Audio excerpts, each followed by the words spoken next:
저에게 주시는 말씀 요한계시록 18장이 되겠습니다.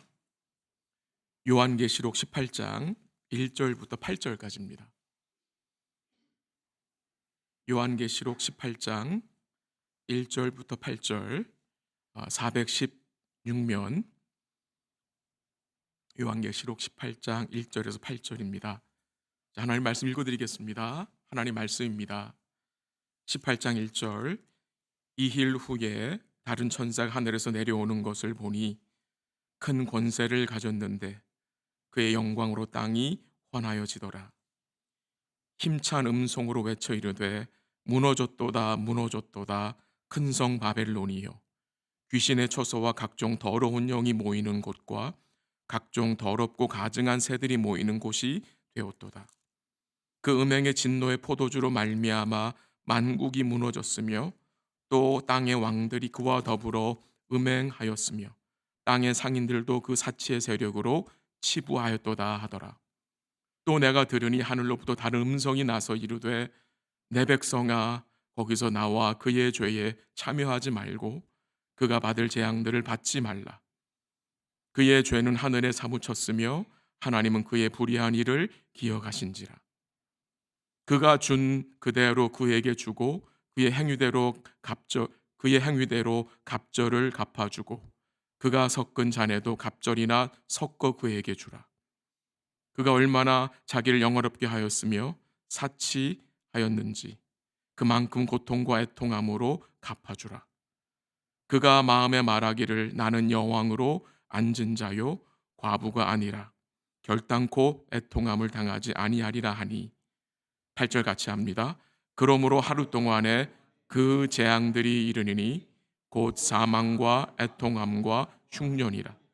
그가 또한 불에 살라지리니 그를 심판하시는 주 하나님은 강하신 자이심이라. 아멘. 요한계시록 제가 계속 보고 있는데 이 계시록 17장과 18장에 보면은 이 종말의 이 말 큰 성 바벨론의 멸망에 대한 내용입니다. 17장에서는 음녀 바벨론에 대해서 그의 멸망에 대해서 언급을 하고 있고요. 이 18장에서는 큰 성 바벨론, 음녀랑 똑같은 겁니다.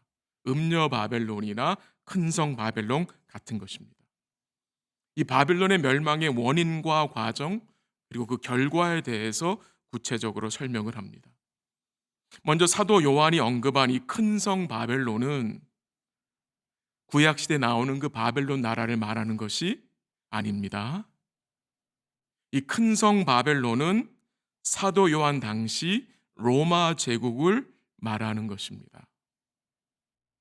좀 더 크게 생각하면 큰 성 바벨론은 하나님을 대적하는 총체적 세력을 상징합니다. 그 세력은 막강한 부와 권세를 가지고 있고 그 부와 권세로 민족들을 미혹했고요. 하나님의 교회를 뭐 했습니까? 핍박했습니다. 이 바벨론은 하나님 없이 사는 세상을 말합니다. 하나님을 무시하고 말씀의 가치관을 멸시하고 사는 세상이 바벨론입니다. 요한일서 2장 16절에 보면 이런 말씀이 나와요.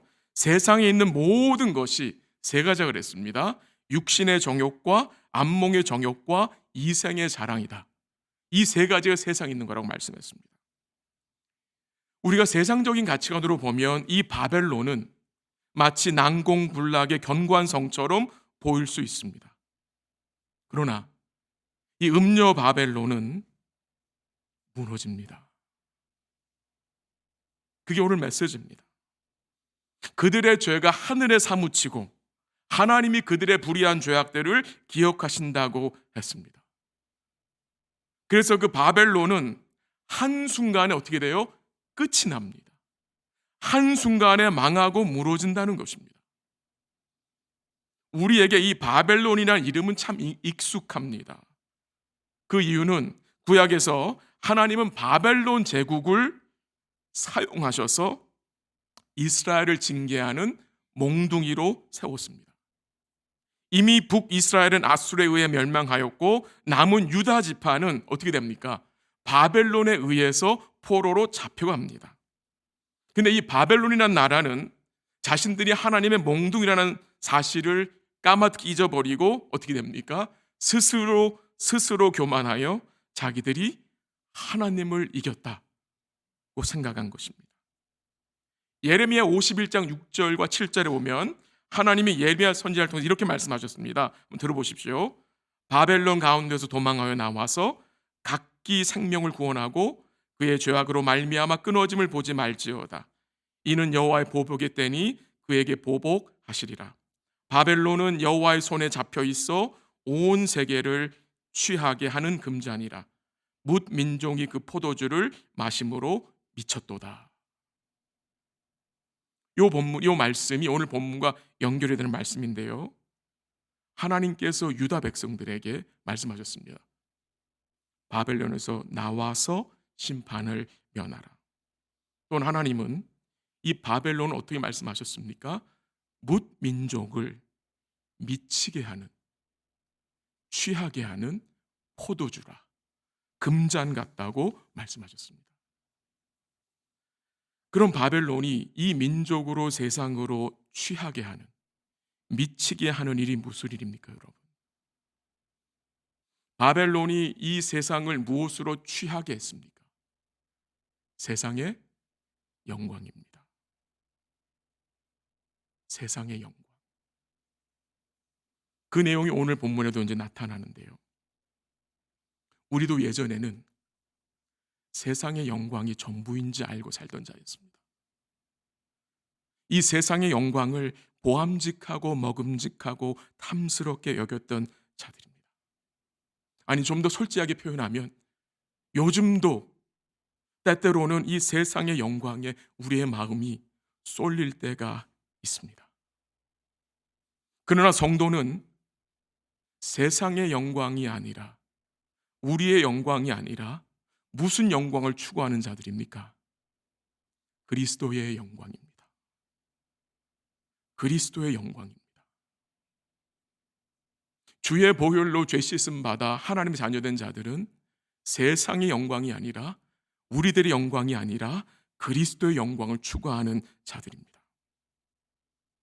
그 당시, 지금 사도 요한 당시 로마 제국은 경제적으로 엄청난 부를 누렸습니다. 한번 잠시 살펴보죠. 오늘 읽진 않았지만 18장 12절 13절 보십시오. 계시록 18장 12절 13절. 제가 한번 읽어드릴게요. 12절. 그 상품은 금과 은과 보석과 진주와 세마포와 자주 옷감과 비단과 붉은 옷감이요 각종 향목과 각종 상아 그릇이요 값진 나무와 구리와 철과 대리석으로 만든 각종 그릇이요 계피와 향료와 향과 향유와 유향과 포도주와 감람유와 고운 밀가루와 밀이요 소와 양과 말과 수레와 종들과 사람의 영혼들이라. 거기 아이템들이 굉장히 많이 나오죠. 고급 품목들이 언급이 됩니다. 여러 가지 물품들이 나옵니다. 귀한 물건들입니다.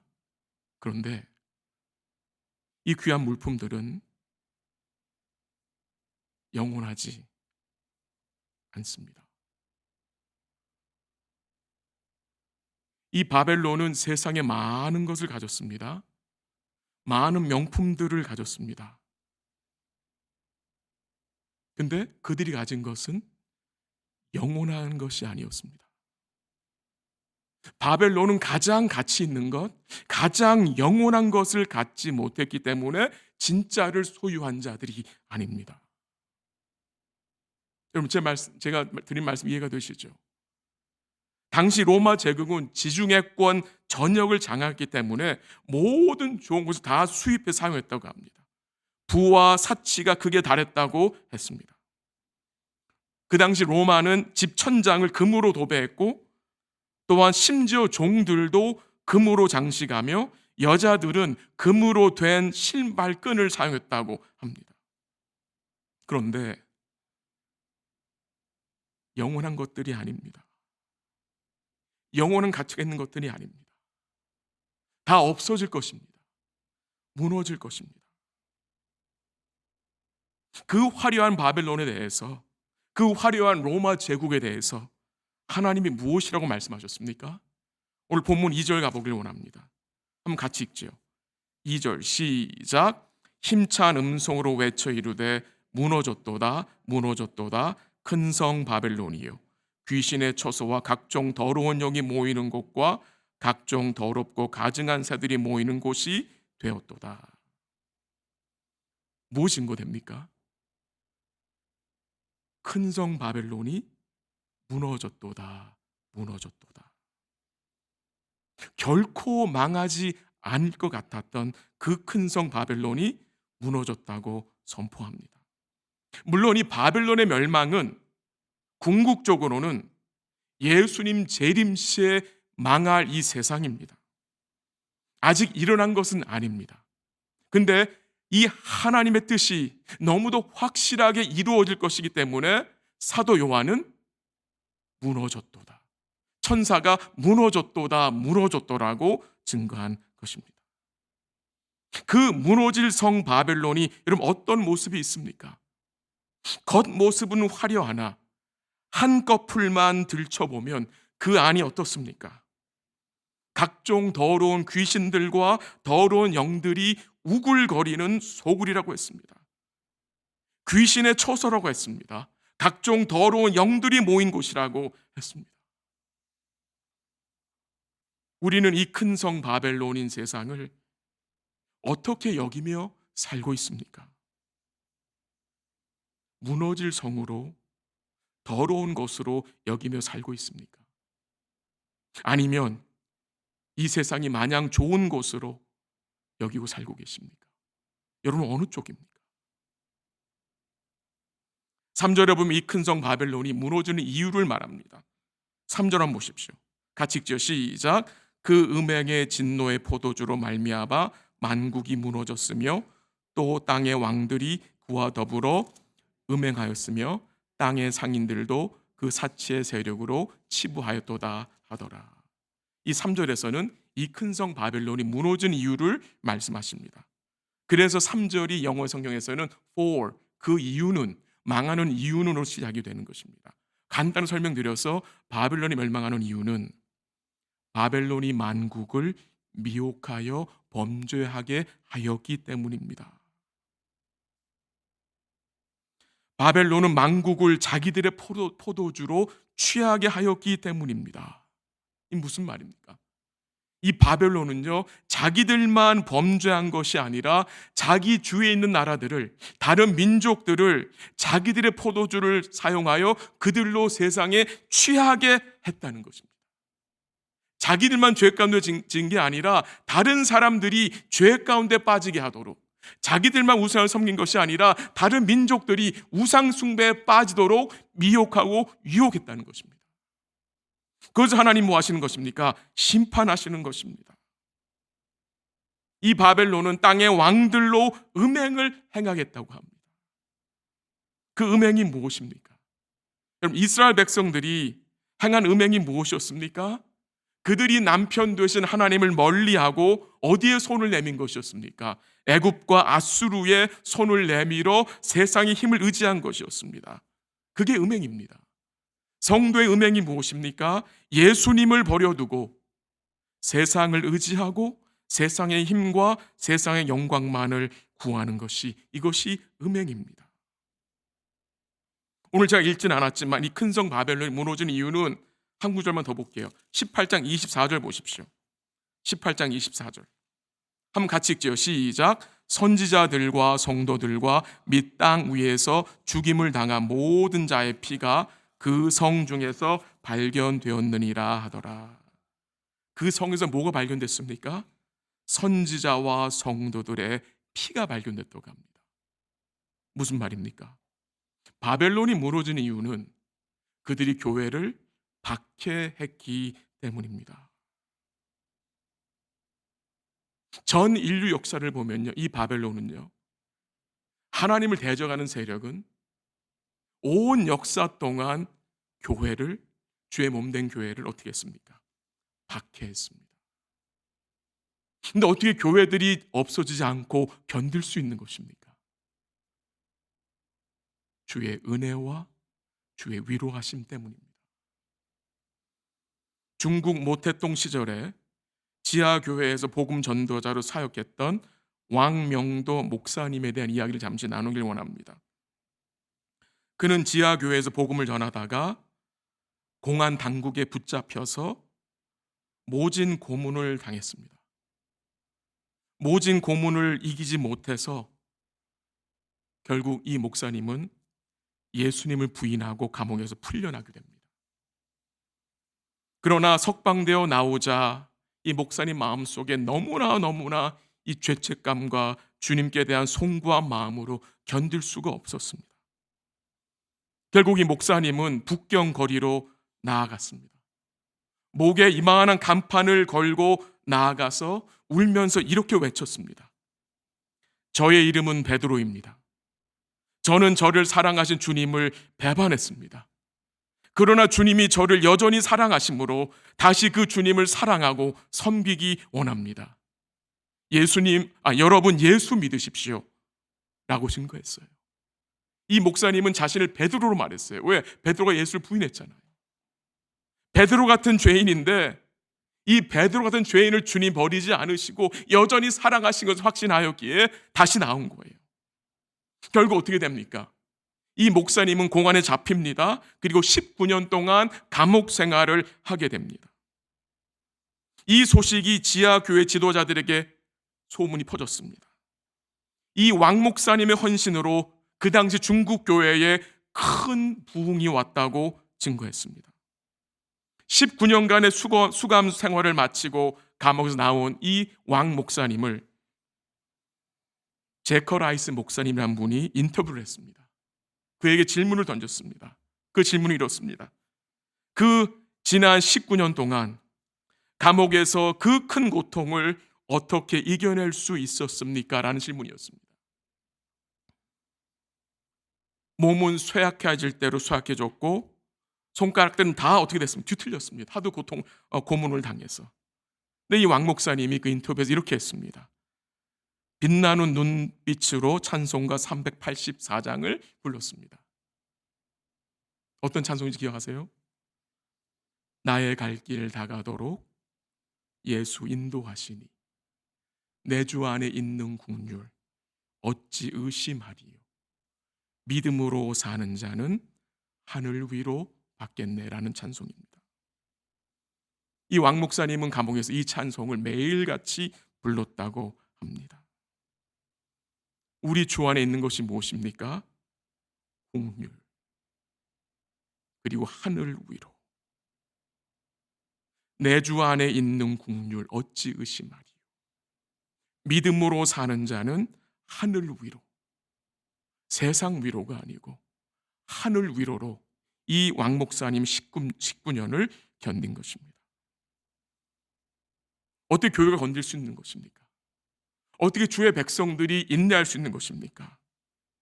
주님 안에 있는 국률과 하늘 위로 꼭 두 가지입니다. 무엇을 구하고 살아가고 계십니까? 주님 안에 있는 국률과 그의 위로를 맛보며 구하며 누리며 살고 계십니까? 이 주님 안에 있는 국률과 이 하늘 위로는 이 세상의 그 어떤 것과도 비교할 수 없는 하나님의 선물이 되는 것입니다. 다시 계시록 18장으로 돌아갑니다.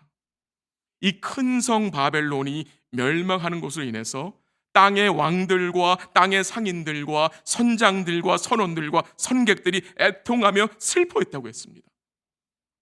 그러나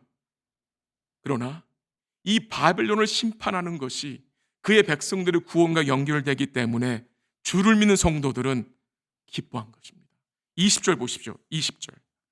계시록 18장 20절. 같이 읽습니다. 시작. 하늘과 성도들과 사도들과 선지자들아 그로 말미암아 즐거워하라. 하나님이 너희를 위하여 그에게 심판을 행하셨습니다 하더라. 아멘. 하나님이 큰 성 바벨론을 심판하신 것은 곧 하나님의 백성들의 구원을 위해서 한 것임을 증거하는 것입니다. 옛적에 여러분 이스라엘 백성들이 애굽에 있을 때 하나님이 10가지 재앙을 애굽에 내리셨습니다. 그 10가지 재앙이 이스라엘 백성들에게는 구원의 사인이었습니다. 옛날 바벨론 제국이 망한 사건 기억하시죠? 바사에게 망합니다. 페르시아에게 이 바벨론이 망합니다. 그 과정을 통해서 하나님은 바벨론에 남아있던 자들을 다시 애굽으로 돌아오게 하셨습니다. 길을 여신 것입니다. 이 로마 제국이 상징하는 이 세상이 멸망하는 것이 사랑하는 교회와 주의 백성들에게는 기쁨이 되는 것입니다. 이제 마지막으로 한 가지 생각하고 싶은 것은 주님이 교회에게 주시는 말씀입니다. 바벨론이 멸망할 것을 말씀하시면서 동시에 주님이 교회에 어떤 말씀을 하십니까? 4절 보시길 바랍니다. 18장 4절 같이 읽습니다. 시작. 또 내가 들으니 하늘로부터 다른 음성이 나서 이르되 내 백성아 거기서 나와 그의 죄에 참여하지 말고 그가 받을 재앙들을 받지 말라. 하늘에서 다른 음성이 들렸습니다. 이 음성은 천사의 음성이 아닙니다. 주님의 음성입니다. 주님의 음성. 주의 백성들은 기록된 말씀을 통해서 주님의 음성을 들어야 합니다. 주님이 누구에게 말씀하셨습니까? My people. 내 백성아. 내 백성아. 하나님이 그의 백성들에게 말씀하십니다. 무엇을 말씀하셨습니까? 거기서 나와 그의 죄에 참여하지 말라라고 말씀하셨습니다. 오늘 그 제목이, 설교 제목이 4절에서 가져간 건데요. Come out of her, my people. 거기서 나오라는 말씀입니다. 나와라. 마치 이 말씀을 생각하면 2001년 9.11 테러 시에 여러분 그 쌍둥이 빌딩 비행기가 쳤을 때 그 한 1시간 정도 서 있었잖아요. 그때 그 안에 있는 사람들에게 큰 소리로 밖에서 나와라. 메시지를 해가지고 나오라고. 얼마나 간절한 목소리로 그 빌딩에서 나오라고 외쳤겠습니까? 그 외침보다 아마 더 간절하게 하나님이 교회에게 외치는 것입니다. 내 백성아 거기서 나와라. 내 백성아 거기서 나와라. 지금 이 백성들이 어디에 살고 있는 것입니까? 바벨론에 살고 있는 것입니다. 그럼 거기서 다 나와서 산으로 가란 말입니까? 아니면 수도로 가란 말입니까? 아니면 산에 가서 아파트를 짓고 살라는 말입니까? 무슨 말입니까? 물론 나와야 하는 때도 있습니다. 몸이. 그런데 이 말씀은 하나님 그의 백성들에게 바벨론의 삶에 참여하지 말라는 메시지로 생각이 됩니다. 바벨론의 사고방식으로부터 분리하라는 말입니다. 바벨론의 가치관을 쫓아가지 말라는 말입니다. 말씀을 떠난 가치관, 하나님을 멸시하는 가치관에 동조하지 말라는 말입니다. 거기에 물들지 말라는 말입니다. 그것을 교회에게 하나님이 말씀하시는 것입니다. 하나님은 우상을 숭배하던 가정에서 자란 아브라함에게 뭐라고 말씀하셨습니까? 너의 본토 친척 아비집을 떠나라고 했습니다. 하나님은 우상 숭배의 도시였던 갈대아 우르에서 아브라함을 어떻게 하셨어요? 나오게 하셨습니다. 하나님은 소돔과 고모라를 심판하실 때에 룻에게 그곳을 떠나라고 말씀하셨습니다. 하나님은 이스라엘 백성들에게 애굽에서 나오라고 말씀하셨습니다. 다시는 애굽으로 내려가지 말라라고 말씀하셨습니다. 물론 몸이 나오는 것도 중요합니다. 그러나 또한 기억해야 할 것은 몸만 나와서는 해결이 되지 않습니다. 무엇이 나와야 합니까? 마음입니다. 우리의 마음입니다. 이스라엘 백성들이 애굽에서 나왔습니다. 몸은 나왔습니다. 근데 그들은 여전히 이 애굽적인 생각에서 나오지 못했습니다. 그래서 그들이 40년 동안 광야에서 헤맨 거 아닙니까? 40년 동안.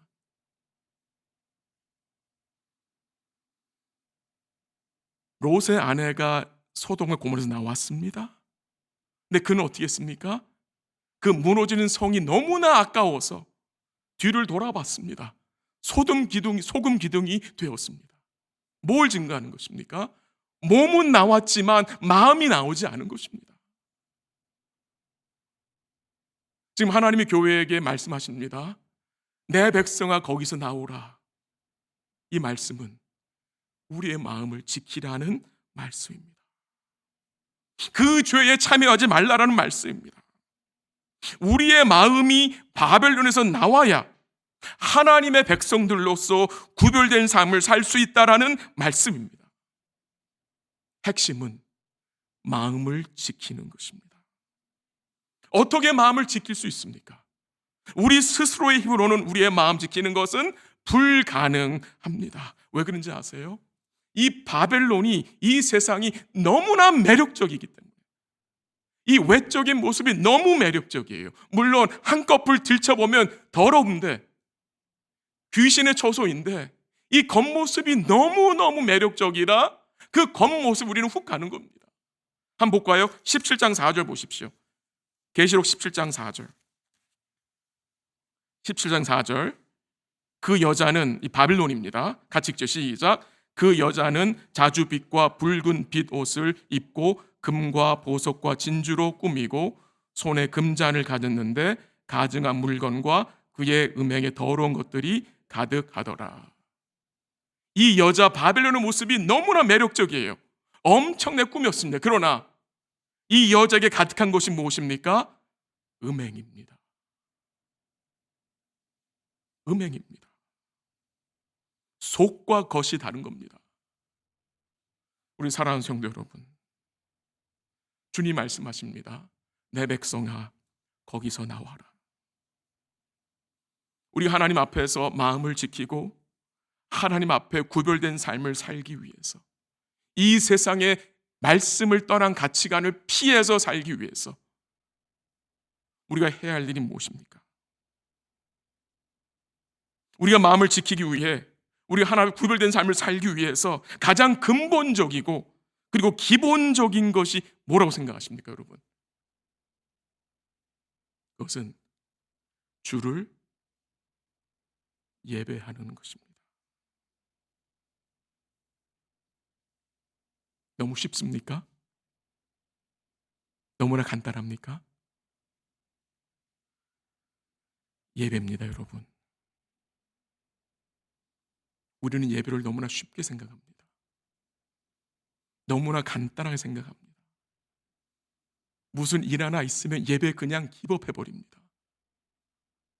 뭐 하나 행사 있으면 예배 그냥 건너뜁니다. 왜 우리가 구별된 삶을 살지 못합니까?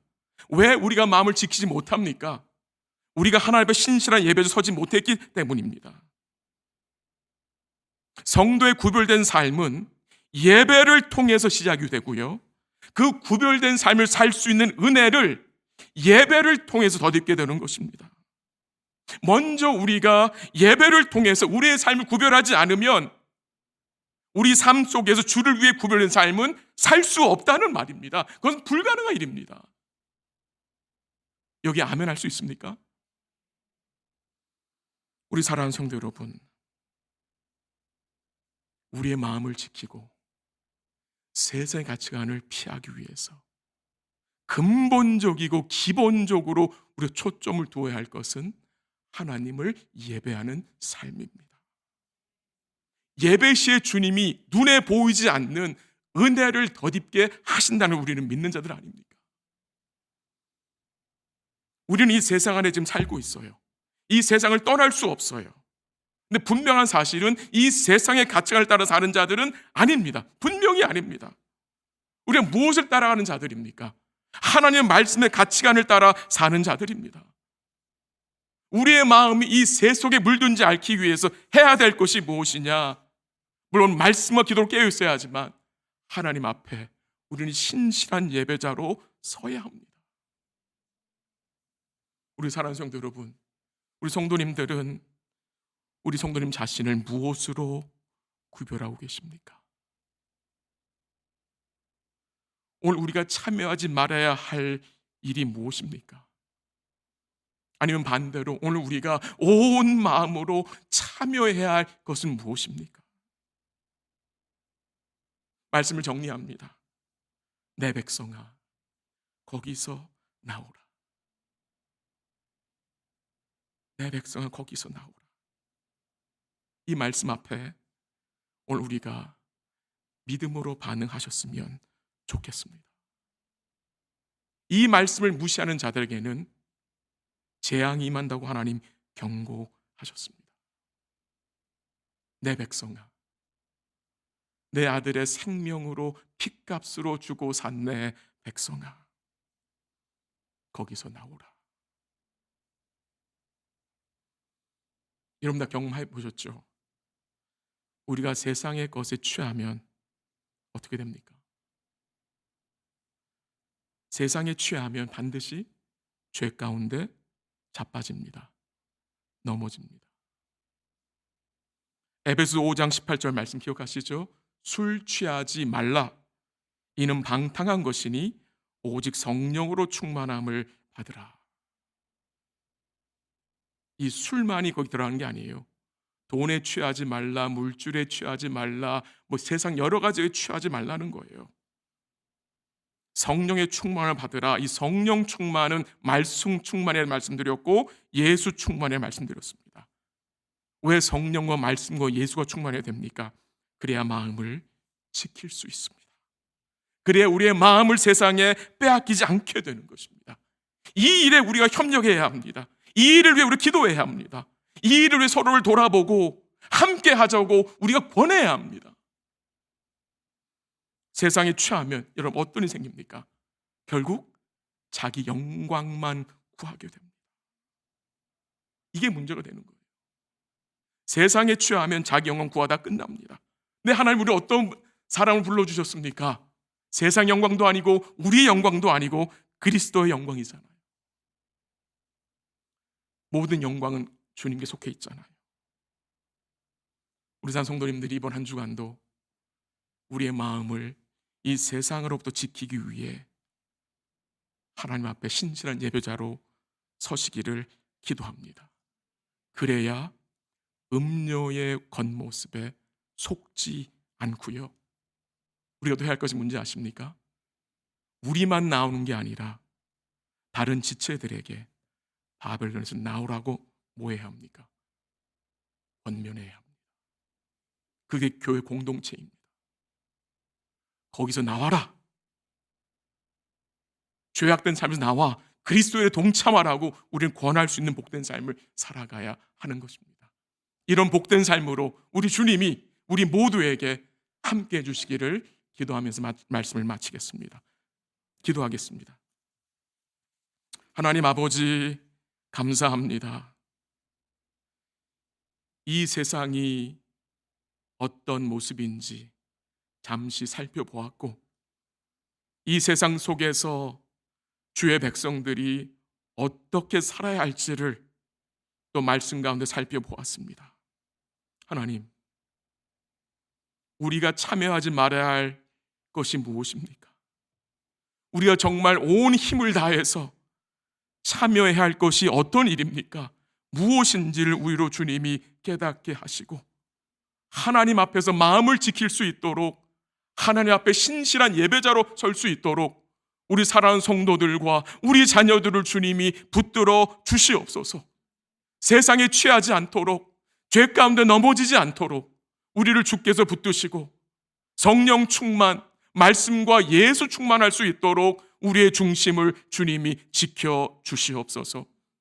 우리 자신, 우리 성도들 삶, 이번 일주일 한 주간 동안도 우리 자신을 세상으로부터 지키고 세상의 가치관에 휘말리는 것이 아니라 말씀의 가치관을 쫓아 주님 기쁘시게 하는 복된 삶을 살 수 있도록 하나님 은혜와 긍휼로 함께하여 주옵소서. 감사하며 예수님의 이름으로 기도합니다. 아멘.